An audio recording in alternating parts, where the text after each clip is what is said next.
let's get to the most controversial question, which exists depending on which camp you're in, right? Which is then does CBD from, let's call it more isolated CBD or low THC, is it as effective as kind of as THC with CBD, or is it less effective as just CBD alone?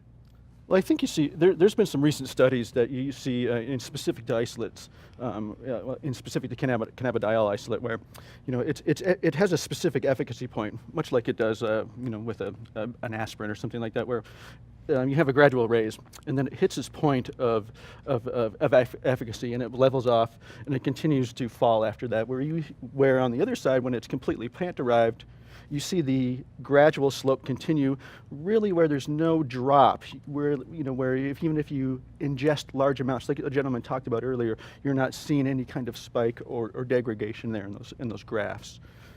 So it's really interesting how that works. It's in my opinion, there's nothing better than the complete aspects of the cannabis plant in relation to isolates, terpenes, or anything like that.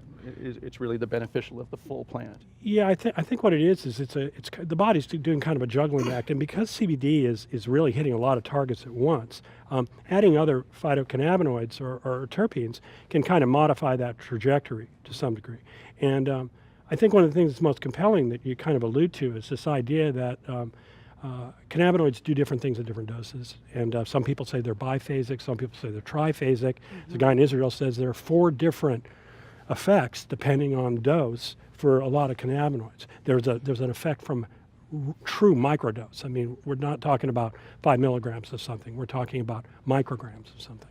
Right. So you bring up a great point of whole plant extracts.